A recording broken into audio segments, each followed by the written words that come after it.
Statistics. Now we shall consider tabular presentation of data, graphical presentation of data, number 2. Number 3, we shall look at measure of location, which is also called the measure of central tendency. We're also going to look at the measure of dispersion, and finally the 5th, we will look at cumulative frequency curve, which is called the OGIT. Now, frequency distribution table. Now the record below shows the scores obtained by some students in what? Mathematics. So we are to prepare the frequency table showing the score, the tally, and the what? The frequency. So the score, the lowest score is what? 12. And the highest score is what? 30. Now let us see the board. Now what did we do? We counted the 12 to be how many? 16. So your 1, 2, 3, 4. The 5th one will be done like this, is it not? Yes. So this is 16. 15 is how many? The 15 score is how many? 13. And we got to the last. 30 score is what? 7. So the total frequency must be equal to the data given, which is what? 50. Yes. 10 times 5 is 50, and here we have 50. That shows that we are correct. Yes. So the data, this data is an ungrouped what? Data. When we say ungrouped, is because each entry is recorded on its own. Each entry is recorded on its own. So the separate values are identified as unique entities without being combined with each other. So they are all unique entities, they are not combined with each other. Now we are going to look at grouped frequency distribution. Grouped frequency distribution. So what do we mean by grouped frequency distribution? So when the number of entries in a given data is large, look at this now. The number is large. So what do we do? The construction of a frequency distribution will be what? Difficult. So there will be need to group the data. So before doing this grouping, the number of groups that the whole information should be divided must be what? Ascertained. The number of groups must be ascertained. So how do we do that? So in grouping any numerical data, the following statistical parameters are what? Required. First, we are going to look at the class interval, the class limit, the class boundary, and the class what? Mark. So what is the class interval? This is the number that a particular data is classified. This is the number a particular data is classified. Each interval will therefore contain equal units of data that is being analyzed. So consider these weights of numbers of students given below. If you look at this, the numbers are not, there are so many, they are diverse. So if we are going to prepare a frequency table, it's going to look difficult. So what do? We group these numbers into intervals. Now, suppose we want to classify data into equal intervals. We want to classify this data into equal intervals. The process is as follows. What's the least data here? 18. The least is 18. Stop writing. The least is 18, and the greatest is what? 41. The greatest is what? 41. 40. Is it 41? 40. The greatest is 40. So the range is the difference between the greatest and the what? And the smallest. So what do we see? The range, which is the difference between the least and the greatest, is given by 40 minus what? 18, which is what? 22. So therefore, the weight of each class, which is the number of units in each grouping, will now be 22 divided by what? 8.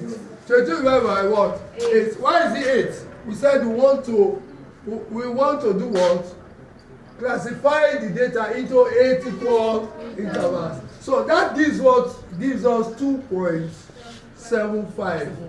2.75 can be approximated to what? 3. So if we approximate it to 3, in order to get 8 equal intervals, each grouping must contain 3 units.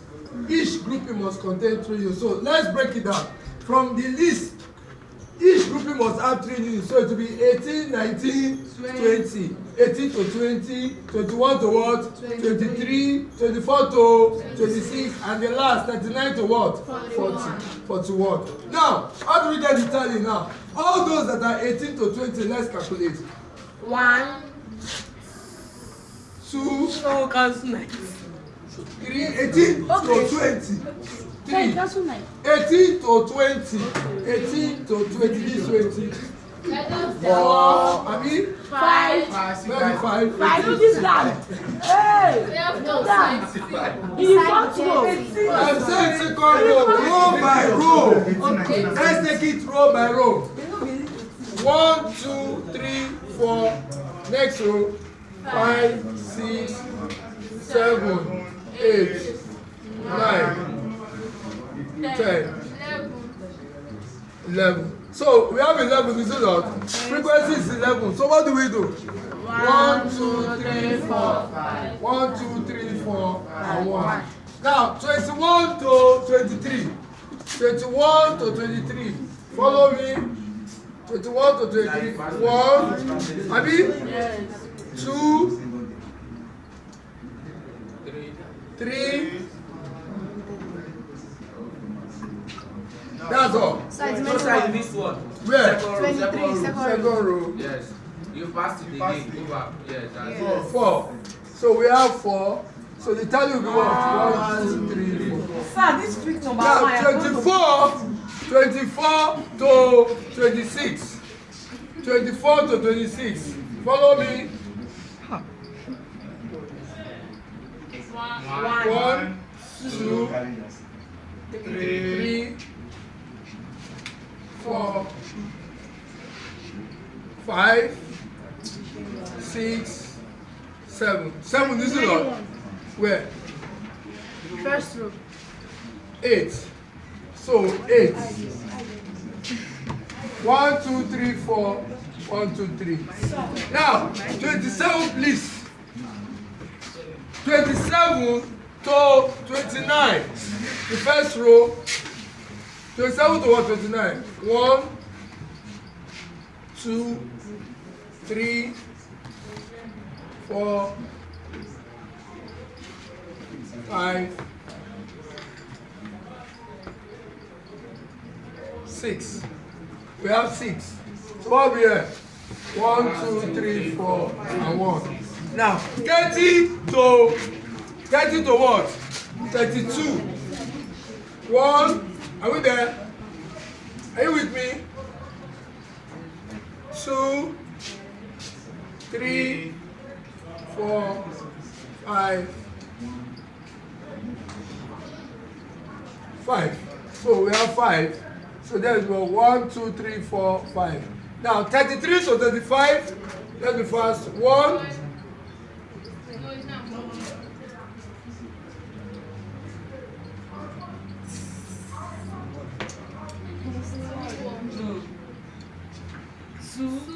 2, 3, 4. So we have 4. So 1, 2, 3, 4. Now 36 to 38. 36 to what? 38. 1, 2, 3,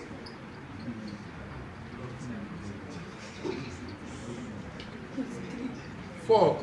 It's 4, right? Yes. So we have 4. So this gives us 1, 2, 3, 4. Then 39 to 41. To 41. 1, 2, 3, 4,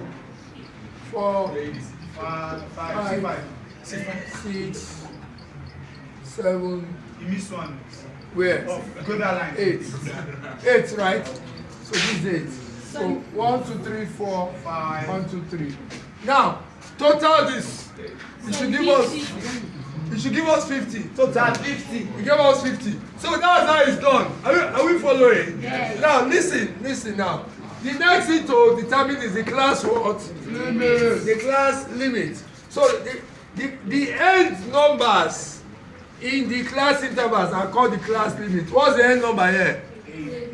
18.